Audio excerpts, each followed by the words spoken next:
नमस्कार, मैं अर्चना और आप देख रहे हैं एनटीवी निष्पक्ष। अब हम आपको बताते हैं एक ऐसे गांव के बारे में जहां दुनिया भर से आते हैं लोग भूतों वाला गांव देखने। भूतों वाला गांव देखने दुनिया भर से आते हैं लोग। हर घर में तय खाना, ऐसा भाईचारा कि आखिरी कमरे की खिड़की दूसरे घर में खुलती है। गूगल पर अगर आप सर्च करेंगे गांव जहां भूत रहते हैं, डरावना गांव, भूतों का गांव, जहां रात को जाना मना है, एक ही कॉमन नाम सामने आएगा, कुलधारा। ये गांव जैसलमेर से 18 किलोमीटर दूर है, लेकिन भूतों का गांव ही कुलधारा की इकलौती पहचान नहीं है।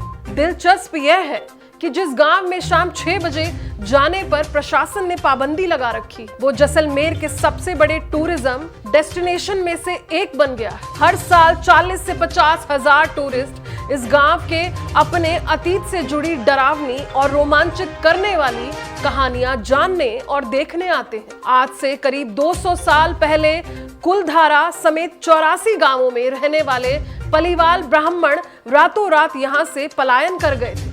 गांव में 400 से ज्यादा मकान थे जो आज खंडर हो चुके हैं। ये मकान भी काफी खास थे। 1300 साल पहले बसे गांव के मकान इस तकनीक से बनाए गए थे कि 45 डिग्री तापमान में भी बहुत ज्यादा गर्म नहीं होते थे। मकानों में तहखाने बने हुए हैं जिनके बारे में कहा जाता है कि वे सोने चांदी के जेवरात और कीमती सामान छिपाने के लिए बनाए गए थे। 4 अंधविश्वास जिन्होंने कुलधारा को डरावना गांव बना दिया है। पहला अंधविश्वास, गांव वालों का श्राप। कुलधारा और उसके आसपास के 83 गांवों से पलीवाल रातों रात पलायन कर गए थे। पलायन के समय वे श्राप देकर गए थे कि गांव में जो भी बसने की कोशिश करेगा वह पूरी तरह बर्बाद हो जाएगा। इस श्राप के डर से गांव में 200 साल बाद भी कोई आकर नहीं बसा। दूसरा अंधविश्वास, रात में महिलाओं की चूड़ियों की आवाज। कुलधारा गांव और उसके पास बने खाबा फोर्ट को सबसे डरावनी जगह माना जाता है। ऐसा अंधविश्वास है कि यहाँ खंडर हो चुके मकानों से रात को महिलाओं की चूड़ियों की आवाज सुनाई देती है। यही कारण है कि रात के समय इन जगह के आसपास भी कोई नहीं जाता। प्रशासन ने भी यहाँ रात के समय आने जाने पर पाबंदी लगा रखी है। तीसरा अंधविश्वास, चुड़ैल का कुआं। कुलधारा गांव में एक पुराना कुआं है। ऐसा अंधविश्वास है कि इस कुएं में आत्माओं का वास है। स्थानीय लोगों का दावा है कि रात के समय यहां से किसी औरत की अजीब सी आवाज आती है। चौथा अंधविश्वास, मकानों के तहखानों में खजाना।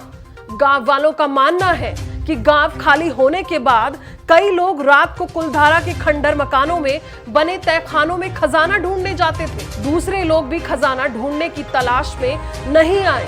इसके लिए भूतों की कहानियां बनाई गई। इंडियन पैरानॉर्मल सोसाइटी की इस गांव के बारे में क्या राय है?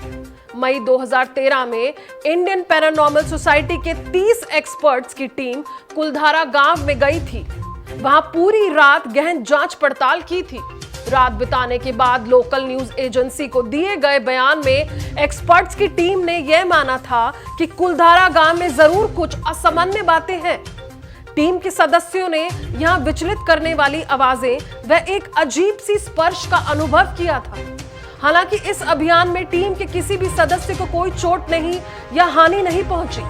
साल 2016 में इंडियन पैरानॉर्मल सोसाइटी के अध्यक्ष गौरव तिवारी ने गल्फ न्यूज को वीकेंड आर्टिकल के लिए एक इंटरव्यू में कहा कि कुलधारा गांव में सब कुछ सामान्य है। ऐसे में मैं नहीं बोल सकता हूं। दुनिया में कुछ चीजें ऐसी होती हैं जिन्हें विज्ञान भी ठीक तरीके से समझा नहीं सकता।